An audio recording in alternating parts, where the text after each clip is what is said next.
Hello YouTubers, Rogue Monkey Jr. here for another episode of Bare Bones Monday. By request, the gun featured in today's episode will be the G36C, and the person who requested this is US Wolf. So the G36C is a weapon that originated in Germany.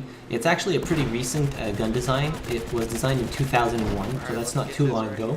And it's been in Battlefield 2, Battlefield 3, and Battlefield 4. Moving on to the stats of the G36C, it has a max damage of 24 and a minimum damage of 15.4. Which is pretty much just a standard damage model for the carbine class of weapons. The damage drop-off starts really early. On the G36C, it starts at 8 meters and it ends off at 50 meters, reaching its minimum damage of 15.4. Where this weapon lacks a little bit is in the fire rate. It has a fire rate of 650 RPM. While it's not that slow, it's not that fast either. It's not gonna outdamage some of the more popular weapons in Battlefield 4, such as the AK, the F2000, ACWR, which all have fire rates of 800 RPM and above. And the fire rate in burst fire mode for the G36C is no different. It stays at 650 RPM. It doesn't have a particularly fast muzzle velocity. It's 590 meters per second, and suppressed it is 330 meters per second. It has a bullet drop of 15 meters per second squared, and a mag size of 31. The reload on this weapon is kind of long. The short reload is 2.3 seconds and the long reload 2.85 seconds. This is comparable to some of the faster reloading LMGs. So yeah, it's kind of a long reload for a carbine. The recoil is where this gun excels at. It has a really low recoil. Recoil up is 0.3, left of 0.115 and right of 0.115. So it doesn't really pull left or right. It goes up just a little bit. So that's really minimal recoil. You're going to be able to take out enemies at a longer distance, but due to its damage dropping off all the way to 15.4, it's going to take you a lot more bullets to kill that enemy that's a little bit further in distance. And it has a first shot multiplier of 1.85. So you're going to be able to use this gun at longer ranges with no problem. And seeing as it is a carbine and available to all the classes, you're going to be able to practice with this weapon a lot more than, let's say, if you were using an assault rifle.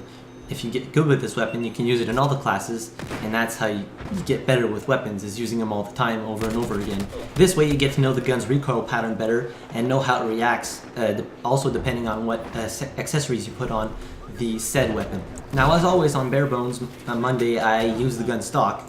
The housing around the iron sights on this weapon is just massive, but the pin at the end is pretty small, so you're going to be able to target your enemies, but you might lose them quite fast if you don't pay attention to where they're going or what's happening around you.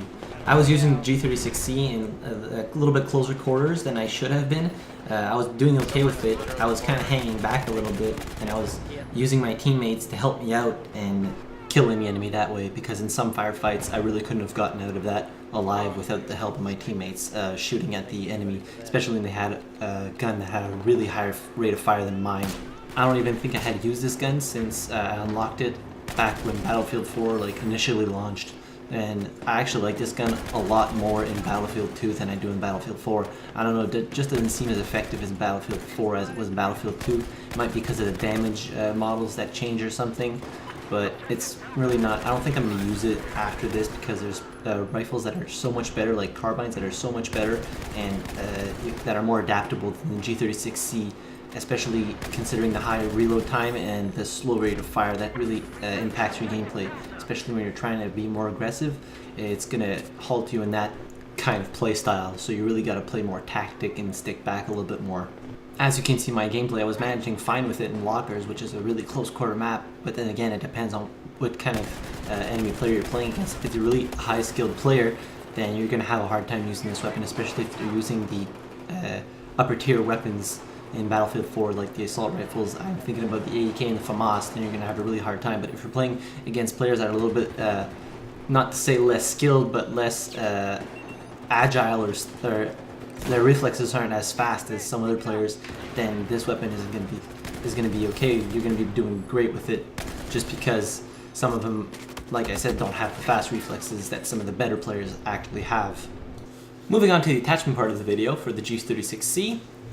For the optics, as you guys can notice, I like the Coyote red dot sight, so I just throw that on. For the accessory, I just put on the target detector because you have the advantage of being able to use it on the carbine class of weapons, and you should more than likely use that advantage for yourself and help you spot enemies in the distance. For the barrel, I don't put any barrels on, but if I was going to put something on here, it would be suppressor if I was trying to play a little bit stealthier. And for the underbarrel, it depends on your playstyle. If you want to run and gun, then you should put like the ergo grip or the vertical grip to help with that hipfire accuracy. Seeing as this gun doesn't have much recoil, you can either put an angle grip if you plan on like tap firing or burst firing the weapon more, or you can put a potato grip to help with the fully automatic fire of the weapon. So it all depends on your playstyle. Finishing off a video with some Gilliam Peaks. I don't know if I'm saying that right. Probably Gilliam Peaks, whatever. This was actually more of an ideal situation than what I was doing earlier, because I was actually, there's more distance, there's more open area in this map than there is in Operation Locker, so I was engaging my targets at much longer ranges than I was in Operation Locker, and obviously that was an advantage to me because of the low rate of fire of the gun. I had actually switched up between the laser sight and the target detector because I completely forgot it was carbine and I could have the target detector, so that was stupid because target detector I find is a lot more useful, and especially doesn't give away position like the laser sight does. All in all, a G36 gun is an okay gun, I guess, but I wouldn't take it over like the AK-5C or the ACWR if I had a choice between carbines. But yeah, that's about it for today's video. Thank you very much for the request for this week's video. If you'd like to submit your own requests, you can send me a Facebook or Twitter message or leave a comment directly down below. Also, tell me how you guys like to run the G36C. Like, subscribe, share, that always helps me out. But other than that, thank you very much for watching. I really appreciate it. And I will see you guys in the next video. Have a good one.